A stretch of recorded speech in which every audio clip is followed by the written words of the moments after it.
Satyabama Institute of Science and Technology, Chennai and Sriperumbudur.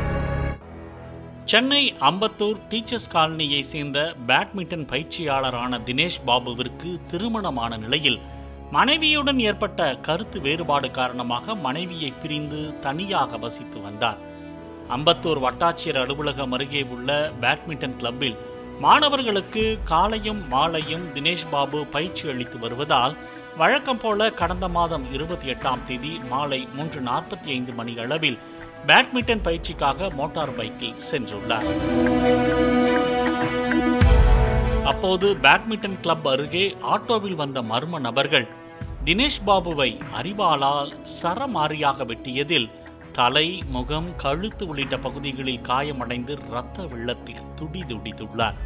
உடனே அங்கிருந்தவர்கள் Dinesh பாபுவை ambulance மூலம் ஆவடி மருத்துவமனைக்கு அழைத்து சென்ற போது அவர் ஏற்கனவே உயிரிழந்தது தெரிய வந்துள்ளது.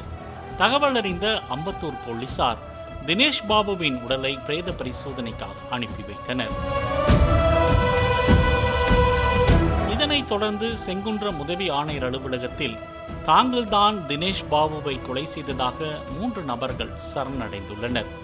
முதலில் இதன் பின்னணியில் யாரும் இல்லை என மூவரும் தெரிவித்த நிலையில் போலீசார் தங்களது பாணியில் நடத்திய தீவிர விசாரணையில் பல அதிர்ச்சி தகவல்கள் வெளிவந்துள்ளது. கடந்த 2019ஆம் ஆண்டு தினேஷ் பாபு மாதவரம் பகுதியில் பேட்மிண்டன் கோச்சாக சென்றபோது அப்பகுதியை சேர்ந்த வழக்கறிஞர் செல்வராஜ் என்பவரின் மகளுடன் தினேஷ் பாபுவிற்கு பழக்கம் ஏற்பட்டுள்ளது. தினேஷ் பாபுவிற்கு திருமணம் ஆனது தெரிந்தும் அப்பெண் காதலித்து வந்ததாக கூறப்படுகிறது. இருவரும் வெவ்வேறு ஜாதி என்பதையும் ஏற்கனவே திருமணம் ஆகியதையும் காரணம் காட்டி பெண் வீட்டார் எதிர்த்துள்ளனர். பின்னர் கடந்த 2021ஆம் ஆண்டு அந்த இளம் பெண்ணுக்கு ஐடி ஊழியர் ஒருவருடன் திருமணமாகியுள்ளது. சிறிது காலத்திலேயே அப்பெண் கணவருடன் ஏற்பட்ட கருத்து வேறுபாடு காரணமாக பிரிந்து வாழ்ந்துள்ளார். அப்போது மீண்டும் அப்பெண் தினேஷ் பாபுவுடன் நெருங்கி பழக ஆரம்பித்துள்ளார். இதனை அறிந்து ஆத்திரமடைந்த அப்பெண்ணின் தந்தை வழக்கறிஞர் செல்வராஜ் அண்மையில் தினேஷ் பாபுவின் வீடு புகுந்து தாக்கியதாக கூறப்படுகிறது. இதன் பின்னரும் இருவரும் பழகி வந்ததால் மனமுடைந்த செல்வராஜ் தனது சக வழக்கறிஞரும் திமுக பிரமுகருமான விஜயகுமாரிடம் தெரிவித்துள்ளார்.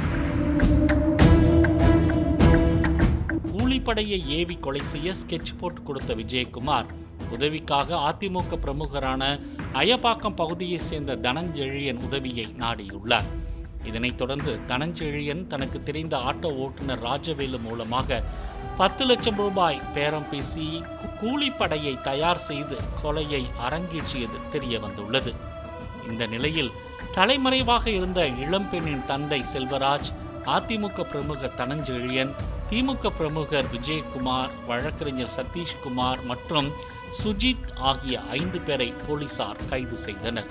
மேலும் இந்த கொலையில் இன்னும் சில முக்கிய அரசியல் புள்ளிகளுக்கு தொடர்பு இருப்பதாகவும் அவர்களையும் கைது செய்ய இருப்பதாக போலீசார் தெரிவித்துள்ளனர்.